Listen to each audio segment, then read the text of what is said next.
Hello and welcome to Market Insight. I am Lovina Emma. Our focus today is on food and agriculture. Now we're going to discuss a critical challenge that is affecting the agricultural industry, the financial gaps faced by farmers. Now these gaps can hinder growth, innovation, and even threaten the survival of farms.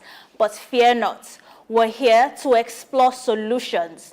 An expert in agriculture and entrepreneurship who is breaking new grounds in agricultural finance will uncover lending options, discuss risk management strategies, and explore how technology is transforming the financial landscape for farmers. So whether you're a farmer yourself or simply interested in the future of food production, stay tuned because we're about to bridge the gap between financial hurdles and agricultural success stories. So join us after the break.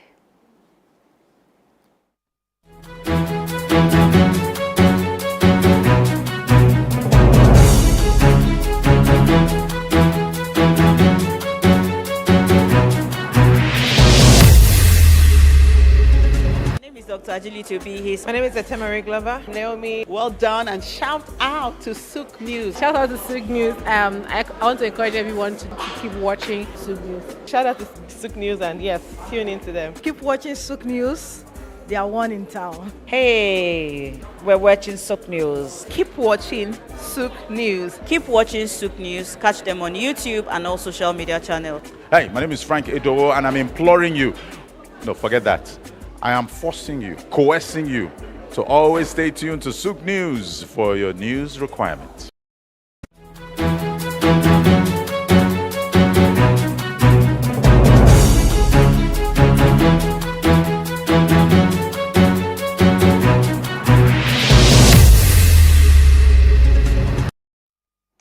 Welcome back.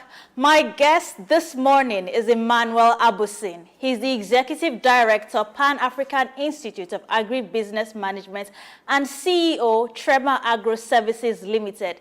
Mr. Emmanuel Abusin is joining us via Zoom this morning on Market Insights. So, Mr. Abusin, are you with us now? Oh, welcome to Market Insights. Thank you for joining us this morning. Yes, we're and happy Salah. Thank you so much. Okay. How are you doing, Mr. Abusin? It's nice to have you. It's nice to be here again.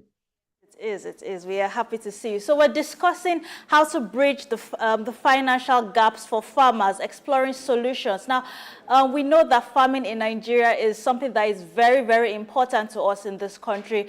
It's something that has been also causing this inflation in Nigeria. As you know, food inflation is over 31% right now, and analysts are predicting that the food inflation will still go higher up if more proactive measures are not put in place by the government also. So today we're going to be looking at how, yes, we know farmers are facing the challenges of insecurity, and apart from that, access to credit facilities to enable them carry out their work professionally and in a more timely fashion also, and more security for farmers on their farmlands also. So now let's first of all start with exploring solutions for farmers. As I mentioned earlier on, you're actually an entrepreneur and in the agricultural sector. So if I'm allowed to say, I could call you an agripreneur, if there's a word like that, I could call you that. So now how easy is it for farmers in Nigeria particularly to get access to credit facilities to enable them carry out their work, to ease and give them easy access to technological tools on the farmland? How easy is it for farmers to access credit facilities? Okay, at the moment, it's not very easy. Investment and loan targeted towards agriculture is still as low as 15 to 10% in the total investment and loan provided for businesses in Nigeria. And when you look at the skill gap, the technological gap, Smallholder farmers that constitute over 60% of our farming population are often seen as illiterate. So most of our technological solutions are not targeting this particular.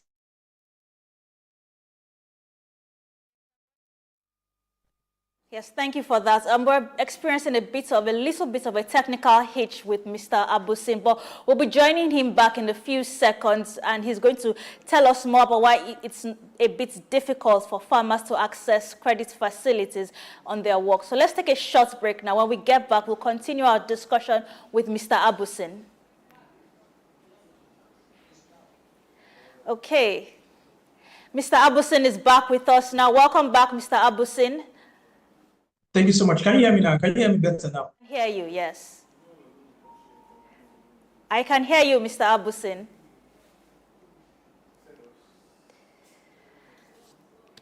Okay, let's take a short break now. We'll be right back after this very short break.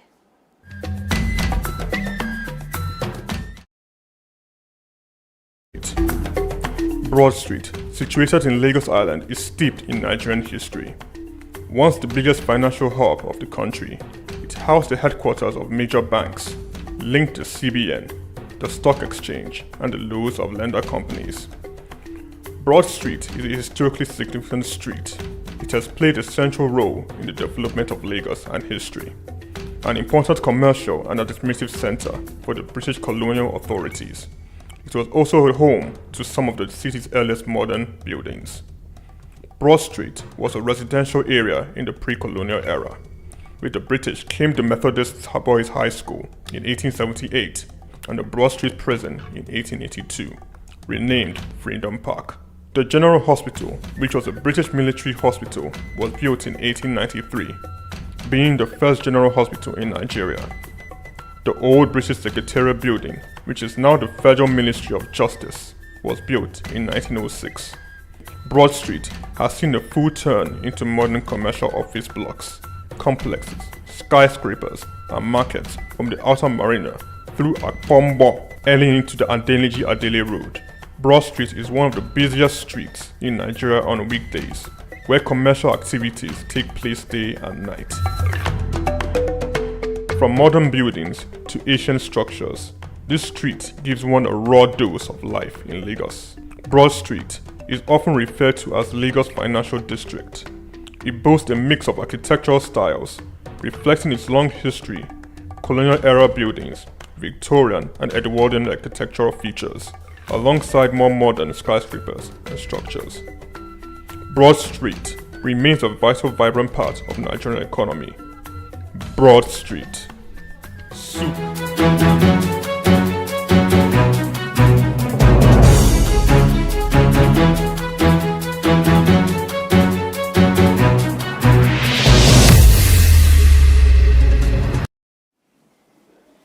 Welcome back. So I mentioned earlier on that we're discussing bridging financial gaps for farmers and exploring solutions concerning how easy it is for farmers to access credit facilities. And my guest this morning to discuss this issue with me is Mr. Emmanuel Abusin. He's the CEO of Trema Agro Services Limited. So Mr. Abusin, are you with us now? He's joining us via Zoom. Glad you're back with us. I hope you can hear me clearly. Yes. Yeah. Yes, I can hear you clearly. Can you hear me? Okay, that's wonderful. Okay, so I asked, before we went on the break, I asked, now what is the biggest challenge farmers face in securing financing? Okay, one of the biggest challenges farmers face in securing financing in Nigeria is due to the fact of most of these loans are not they are valuable but not affordable for some of these farmers in terms of the interest rate. So when you look at the interest rate, most of these smallholder farmers cannot afford this loan. And then the loans targeted to these farmers in terms of intervention, we have some bottlenecks that prevent or cannot afford these farmers to have access to these loans in terms of the interventions from the government. So most of the let me clarify it in two ways. The private loans that are available for farmers are accessible but not affordable. Now, the ones that are from government intervention are affordable but not accessible due to bottlenecks. And these are the areas, the gaps that we need to start looking at how we can creatively and innovatively solve so that farmers can have access to funding.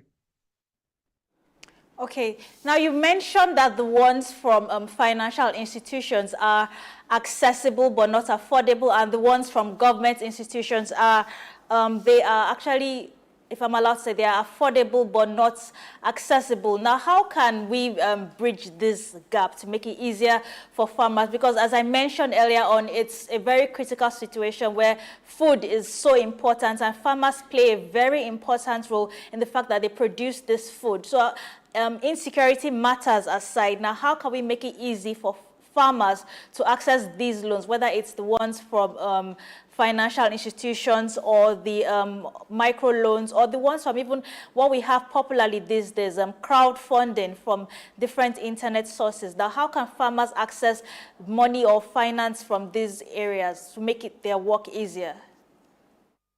Okay, now, so when we take a critical look of, let me start with the government interventions, because these are the I would say interventions that target smallholder farmers based on the policy designs, on the concept, on the framework. But however, we have the bottlenecks. Now, bottlenecks are often the farmers associations themselves.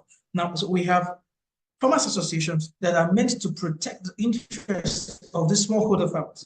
However, it is not centered. It is centered around their executives, these farmers executives. So which now prevents their members to have access.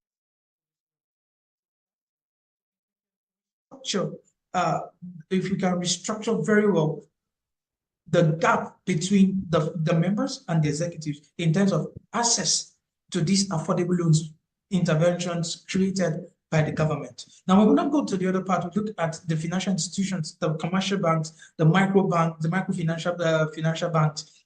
The interest rate is too high. Now, most of these loans from these institutions don't target farmers directly. So they're looking at other value chain in terms of commodity trading, in terms of storage facilities, avenues that they feel will be more profiting to them compared to production. So in agriculture, we have the different value chain that we cannot look at processing, storage, commodity trading, where we're not looking at the primary production, where most of the smallholder farmers are dominant. This is where they play. Now, these smallholder farmers are the players here, and when interest rate is high, we're talking about sometimes 20%, 23%, 30%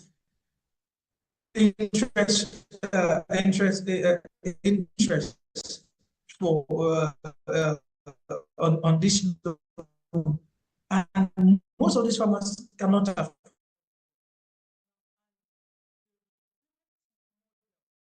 It's not also conducive, or it's not encouraging for smallholder farmers, because we're talking about monthly. Sometimes their payment is monthly. Now, when payments run in, so because we're talking about production, and now this production, there are phases, 4 months for crops to get into maturity for harvest, from plant gaps. So most of these loans should be tailored that it's easy to know. When farmers have access to funding, they'll be able to increase their productivity. Now, because another challenge most of our farmers face in Nigeria is the fact that they're not organized. So we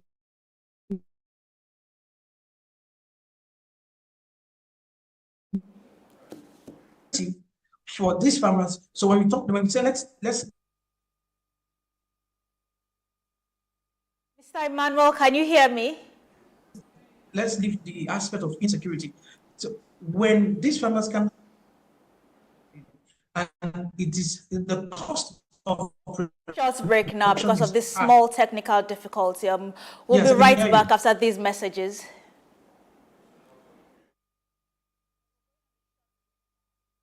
Idumota Market. Eko Idumota, once a residential neighborhood, is home to Idumota Market, located on Lagos Island. it is one of the oldest and arguably one of the largest markets in West Africa. Idumota is a historic neighborhood adjacent to the Lagos port that facilitated the slave trade and later, under the British indirect rule, it surrounded to exports that fueled the colonial enterprise. Idumota was also the location of an armed forces remembrance cenotaph called Soja Idumota, built as a monument to Nigerian soldiers who served with the West African Frontier Force. An Eyo Masquerade statue and a clock tower are also some monuments at Idumota. Idumota market is so popular that large sales are recorded as early as 7 a.m. The market is made up of hundreds of locked-up shops occupying several multi-story buildings, with some measuring about 5 or more floors. In 2010, the Lagos State government demolished some illegal structures in order to improve vehicular and human movement in and around the markets.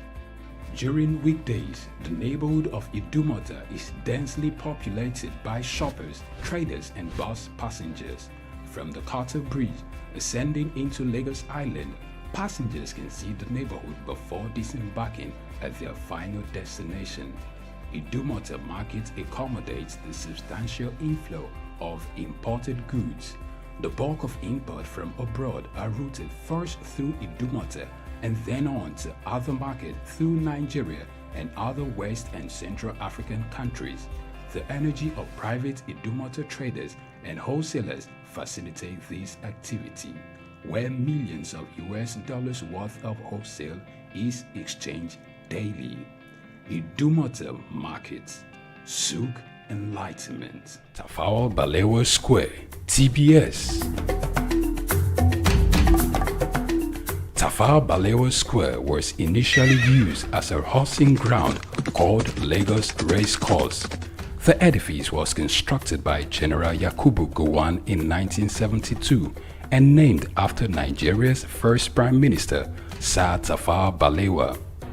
Tafawa Balewa Square is located at 45/57 Marse Bangboshe Street on Lagos Island, Lagos, and referred to as TBS. TBS is a 50,000-seater capacity venue and houses the Remembrance Arcade, the 26-story Independence House, which at a time was the country's tallest building.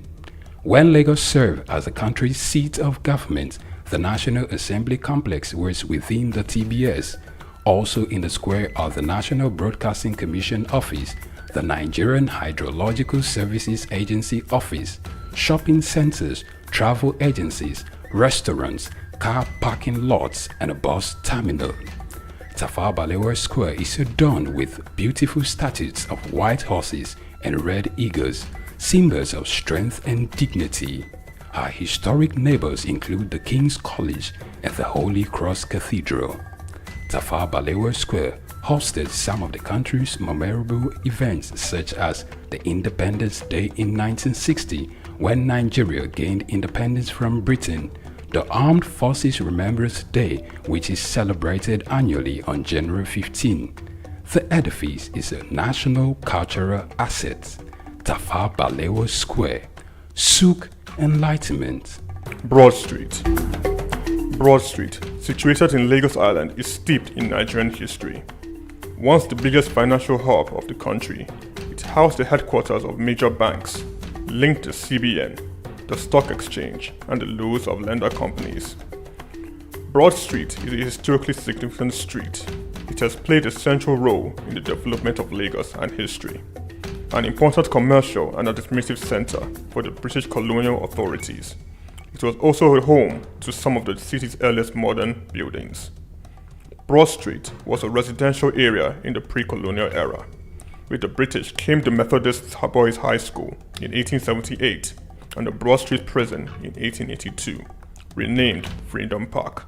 The General Hospital, which was a British military hospital, was built in 1893, being the first general hospital in Nigeria. The old British Secretariat building, which is now the Federal Ministry of Justice, was built in 1906. Broad Street has seen a full turn.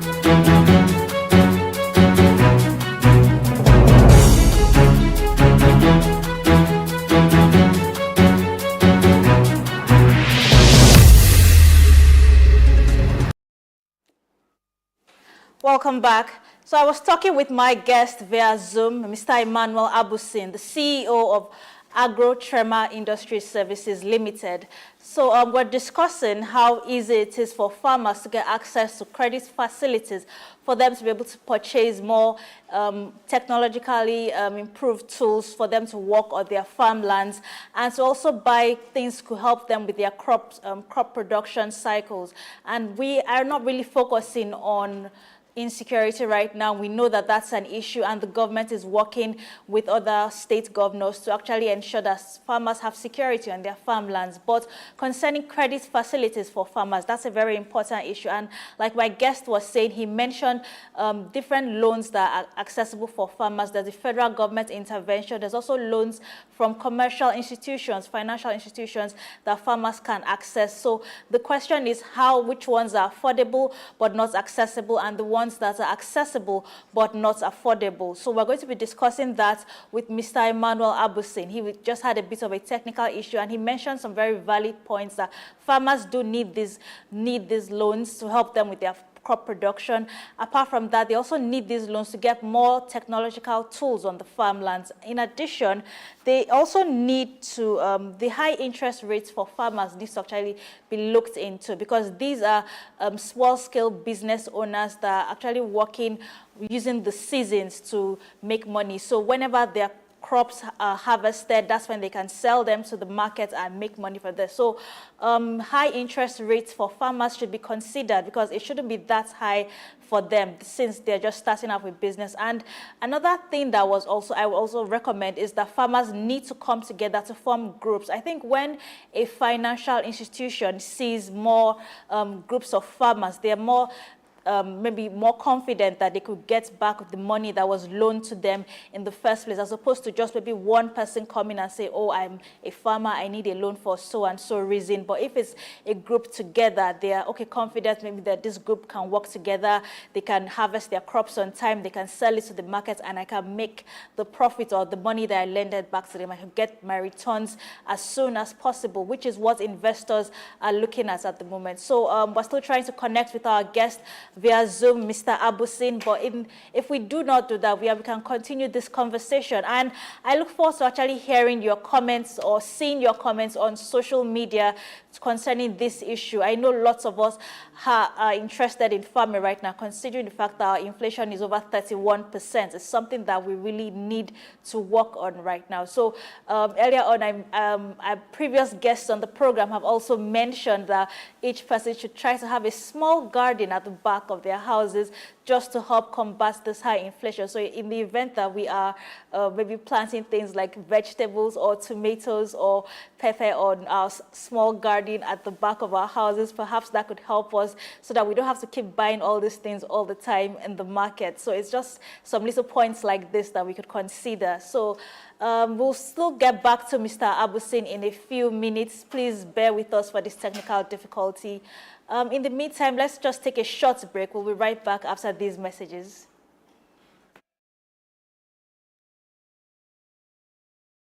Idumota Market. Eko Idumota, once a residential neighborhood, is home to Idumota Market, located on Lagos Island. It is one of the oldest and arguably one of the largest markets in West Africa. Idumota is a historic neighborhood adjacent to the Lagos port that facilitated the slave trade, and later, under the British indirect rule, it surrounded to exports that fueled the colonial enterprise. Idumota was also the location of an armed forces remembrance cenotaph called Soja Idumota, built as a monument to Nigerian soldiers who served with the West African Frontier Force. An Eyo Masquerade statue and a clock tower are also some monuments at Idumota. Idumota Market is so popular that large sales are recorded as early as 7 a.m. The market is made up of hundreds of locked-up shops occupying several multi-story buildings, with some measuring about 5 or more floors. In 2010, the Lagos State government demolished some illegal structures in order to improve vehicular and human movement in and around the markets. During weekdays, the neighborhood of Idumota is densely populated by shoppers, traders, and bus passengers. From the Carter Bridge, ascending into Lagos Island, passengers can see the neighborhood before disembarking at their final destination. Idumota Market accommodates the substantial inflow of imported goods.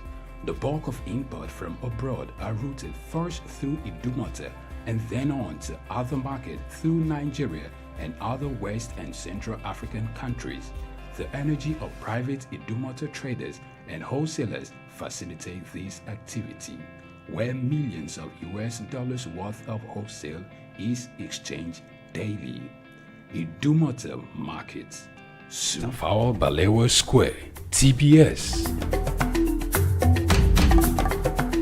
Tafawa Balewa Square was initially used as a horsing ground called Lagos Race Course. The edifice was constructed by General Yakubu Gowon in 1972 and named after Nigeria's first Prime Minister, Sir Tafawa Balewa. Tafawa Balewa Square is located at 45/57 Mase Bangboshe Street on Lagos Island, Lagos, and referred to as TBS.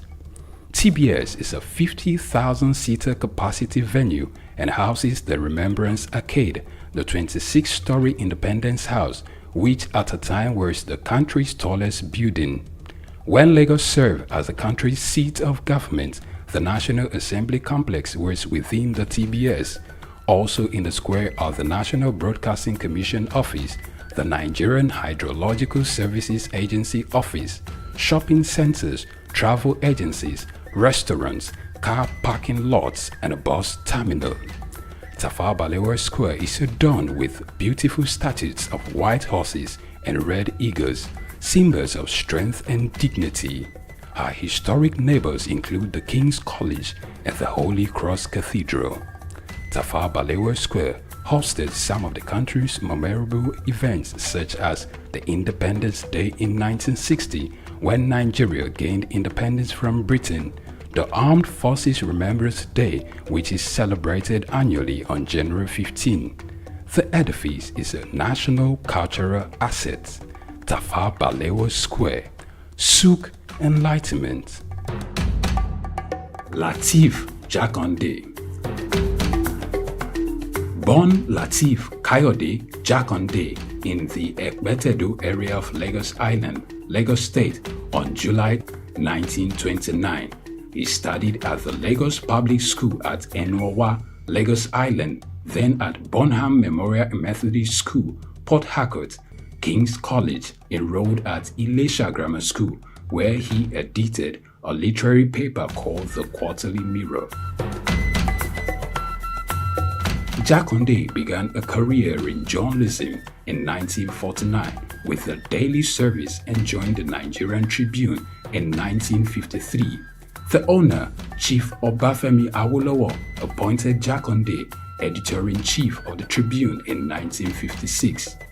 Jakonde established John West Publications in 1975 after leaving Tribune and began to publish the Lagos News. He served as the first president of the Newspaper Proprietors Association of Nigeria, NPAN. Jakonde ran for election as executive governor of Lagos State in 1979 on the Unity Party of Nigeria platform. His administration was effective and open and implemented the cardinal policies of his party. He introduced housing and educational programs targeting the poor, building new neighborhood primary and secondary schools, and providing free primary and secondary education. He gave poor people's children education, and many of them are now very prominent in the society today. Jakonde established the Lagos State University and constructed over 30,000 housing units. After the military takeover in 1983, Jakonde was charged, prosecuted, and convicted of treason and later pardoned. He served as Minister of Works under the Sani Abacha military regime. He died in Lagos on February 11, 2021. Lateef Jakonde was the first civilian governor of Lagos State. Latif.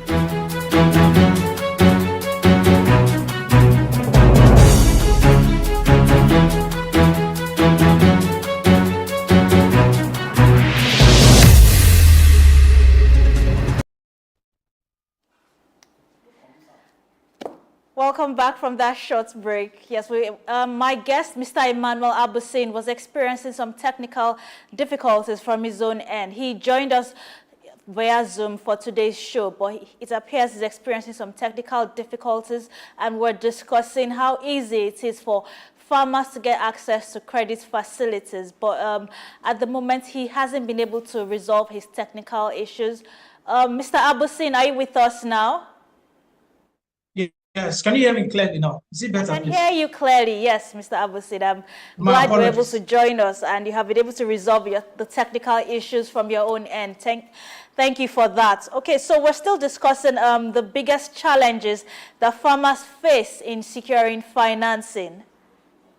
And you were talking about that before. Can you hear me now, Mr. Abusin?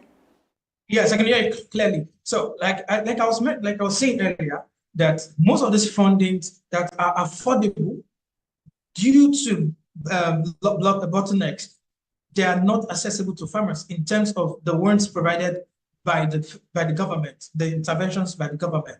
Now, the ones that are accessible are not affordable. These are the loans from the commercial banks, from the microfinance bank, in terms of their level, the interest rate, which is 20, sometimes to 30% interest rate per annum. And these are very, very, very expensive for farmers to be able to afford. Now, again, the structure in terms of payment, most of these loans are expected to be paid monthly.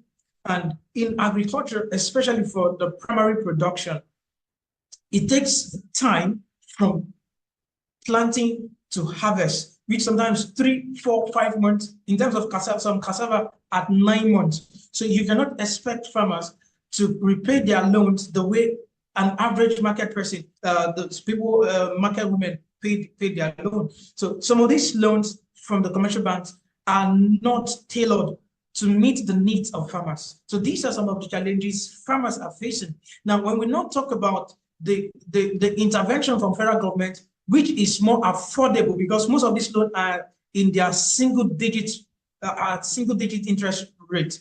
They are affordable, but not accessible because of the bottlenecks. Now, some of these bottlenecks are even the farmers' associations themselves. Some of these farmers' associations are meant to protect the interests of their members, and most of their members are constitute smallholder farmers. And these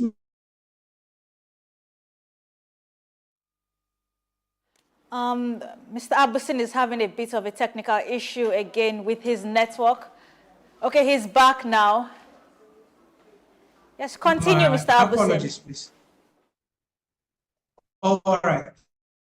So if you can hear me, so this population cannot have access to this loan. So most of these loans end with their executives. So their escorts take this loan, absorb it within the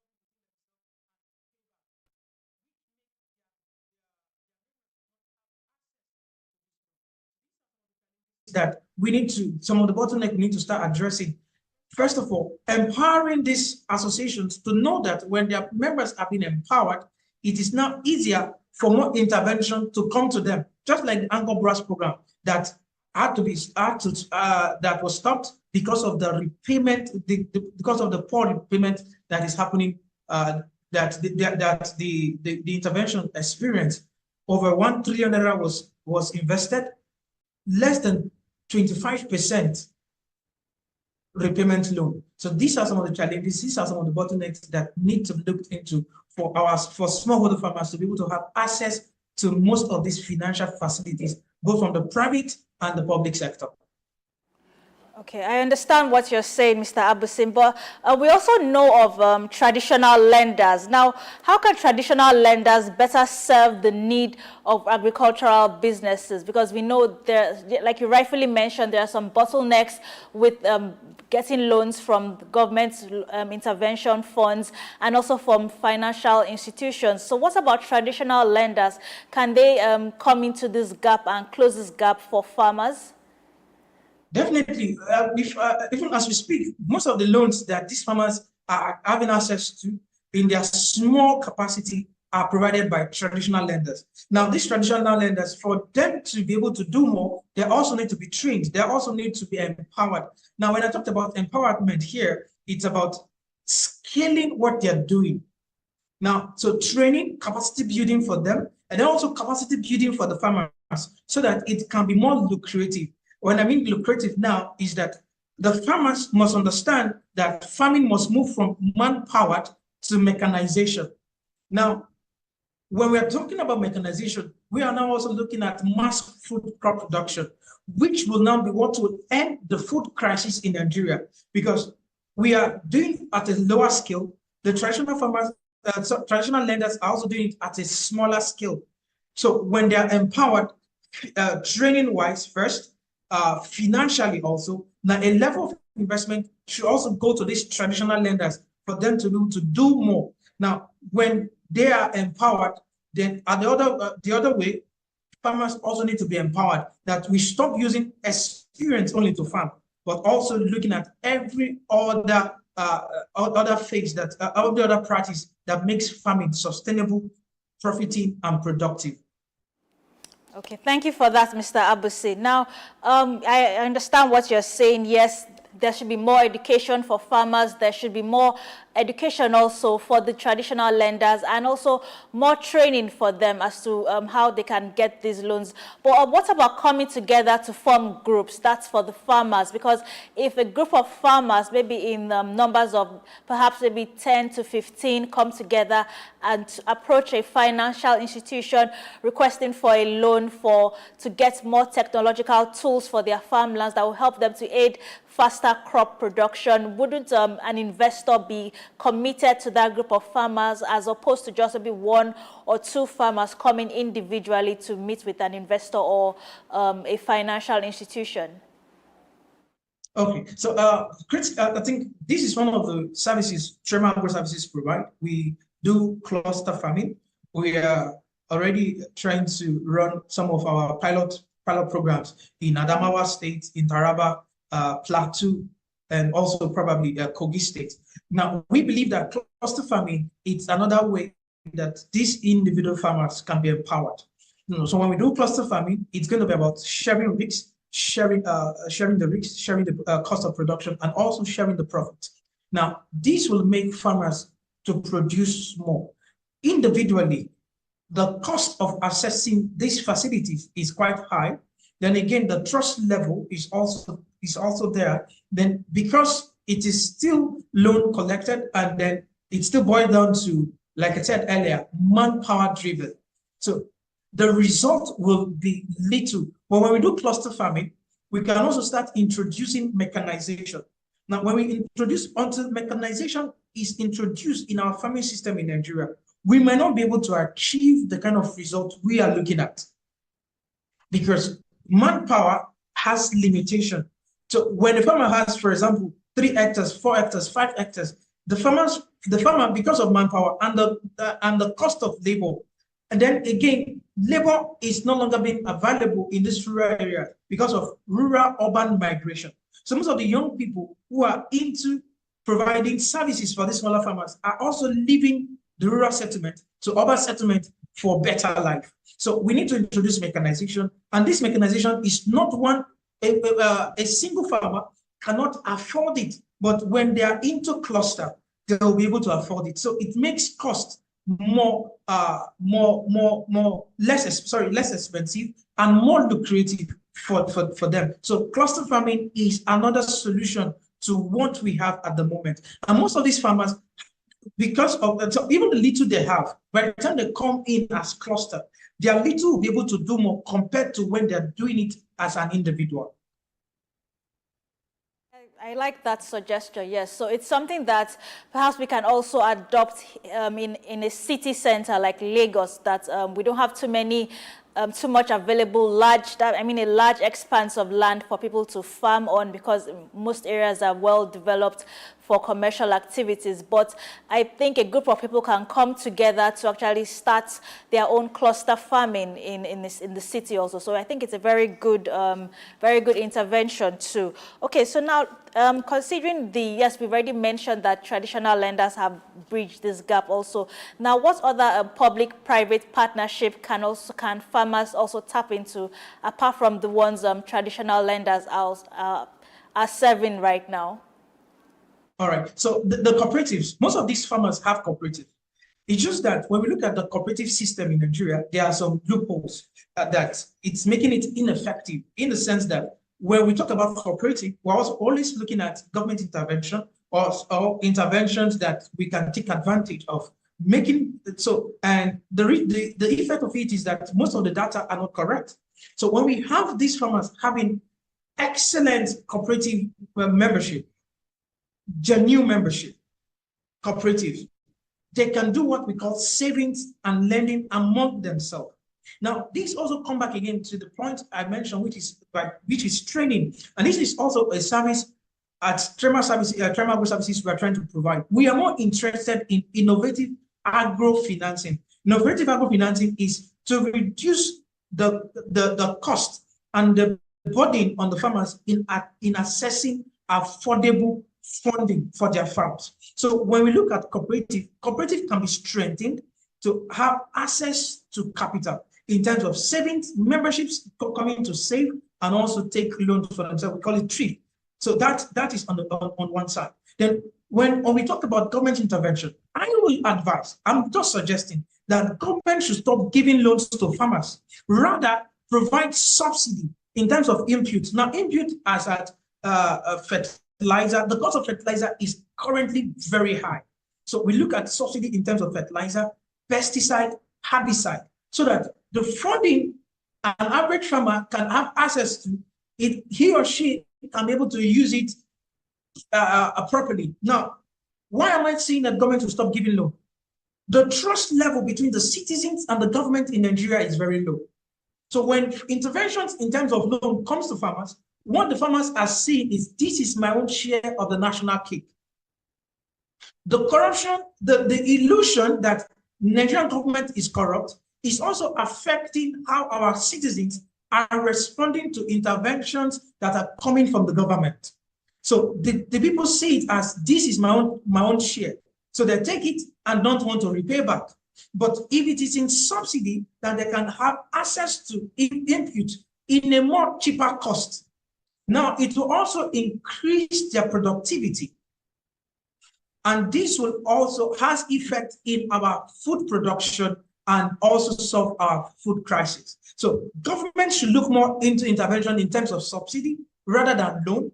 Again, because of the borrower psychology in context of Nigeria. We have seen it over and over. We have heard it over and over that when government give loan to people, it's either that you hear that they are going to go and marry more wives down north, or the repayment of this loan is very, very low. Just like I said earlier, a quick look at the Anchor's Borrowers program will give us a perspective to what the borrower's psychology of Nigeria looks like, which is less than 24% of this loan that was repaid.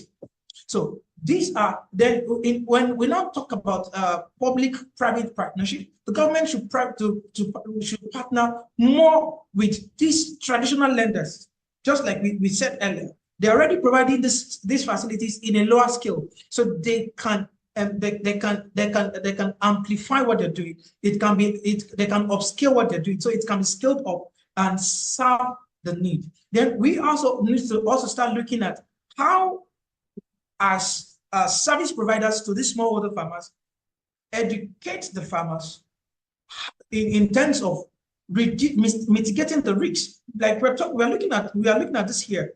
NIMET has given a weather report. There were heat waves. Most of these farmers don't even have access to this information. So going back to farm in their with experience. So even though they take note, if there is any natural disaster in terms of whether climate change, whether any of these things, it's going to still affect how they repay back. Now, financial institutions or lenders who are ready to, or investors who are ready to invest in agriculture will keep seeing agriculture as a risk zone area. and which will not attract a level of investment. So we need to do cross-sectional collaboration. Ministry of Agriculture need to collaborate with NIMET, which is Nigeria Meteorological Agency, that give weather reports, weather forecast. A lot of resources are on this platform. The federal government of Nigeria is doing so much, but quality information, we cannot see the much they are doing. So we need to do cross-sectional collaboration so that we can pass right information to these farmers, and the farmers will be able to make informed decisions. Okay, thank you for that, Mr. Abusin. That was actually, yes, you really explained the reasons for this. And yes, a partnership with NIMET, for example, will actually guide farmers as to the kind of crops they should plant. For example, when there's going to be a lot of heat, especially in northern Nigeria, which is really affected by the dry season in this country. So that's a very valid point. Okay, now there's an important issue now, land ownership in Nigeria. Now, considering the complex land ownership structures in some regions in this country. Now, how can financing be made accessible to all farmers, including smallholders and those without clear land titles? Okay. Now, I think the federal government has, for me, I would say the federal government has been trying. Most of the intervention given to farmers, land ownership has never been a yardstick for you to access the loan. Then again, I feel that we should start moving from land ownership to land usage. So we should start talking about land usage instead of just land ownership. I should have rights to use the land, even though I don't have ownership of it. In Rwanda at the moment, if you don't use your land for a particular setting of time, for a particular period, you get fined for it because they have limited land. So they don't have what to store. They don't have land to keep in storage for them. So what I would say is this, that farmers need to start having data. We should start talking about data. One of the reasons why some of these farmers don't have access to this funding is data. They don't have financial statement, no financial record, no data of their finances at all in terms of expenses, in terms of income, in terms of revenue, and all of that. So this is one area farmers need to start looking at so that they can be able to start, because every financial institution, both traditional or modernized institution, looked at institutional financial institution looked at data, and most of these farmers, which are smallholder farmers, don't have data. Now, again, I will encourage more service provider to start providing such services for these farmers to be able to, for them to be able to have data of their finances. Now, we have our software called SOUQ Cooperative Management System, and what we do is for bookkeeping for these smallholder farmers. So when financial institutions see how much some of these smallholder farmers are generating, it also encourage investment. We had an experience in Taraba that a farmer, one particular farmer, a smallholder farmer in context, had 20 million naira cash in his bedroom. So most of these finances are not accounted for. So it even makes investment directed to these farmers not accessible to them because they are seen as they don't have the capacity. So we need to start also looking at how to encourage these farmers to keep accurate data to assess funding. So land ownership is not much as a problem as accurate data. We don't really have data, and the farmers cannot provide data of their financials, which also is an obstacle in obtaining, in assessing financial facilities. Okay, thank you for that, Mr. Abusi. Now, just before we round up, now I just want to ask you this. Now, how can financial institutions create financing models that consider the long-term growth cycles of crops and livestock rather than just focusing on short-term loan repayments? Yeah, now, so this is going to be deliberate. Like I said, it's going to be deliberate. Agriculture has the tendency to give 50, sometimes 60%, 70% return of investment. However, there is time. So we need to start, I think the House Committee Chairman on Banking Regulation, on the House of Reps, Honorable Bello Rufai, should look at how we can create regulations for our banking system. If the banking system gets regulated on how to finance agriculture, I think we can do well, because for them it's about interest, but we need to also start looking at long-term investment, not just investing on real estate, investing on other sector, and abandoning agriculture. Looking at the time, the long-term goals. Again, you see, let me take a quick example at the real estate. Real estate is also something that has a long-term goal, but because of the way it has been structured, so it enables investors to invest in the scheme, have a long-term goal, and also have a short-term goal. So we also need to start drawing models like that. So we have to look at the long-term and also at the short term, so that our loan scheme can be more productive. So what we have right now cannot be productive. So we need to look at how we can balance this long-term and short-term loan scheme for farmers. I will just suggest that the Committee on Banking regulations can help us look into that, because most of these commercial banks, financial institutions, are more interested in profit, in short goals for them than longer term. So I will leave it to the regulatory bodies to help us look into that. Okay, thank you very much for that, Mr. Emmanuel Abusin. It was great having you on Market Insight this morning as we discuss how easy it is for farmers to access credit facilities to enable them have effective crop production throughout the year, and also get access to technological tools to make farming easy for them. So that's our time with Mr. Abusin this morning, the CEO of Agro-Trema Services Limited. We look forward to having you on Market Insights again. And that's our time this morning on today's episode of Market Insights, as we discuss bridging financial gaps for farmers and exploring the solutions available to close this gap. So we're going to discuss our next episode of Market Insights tomorrow as we tackle more financial and economical issues affecting Nigeria and all over the world. I am Lavina Emma, your host. Do stay tuned to SOUQ News Update on SOUQ News Television.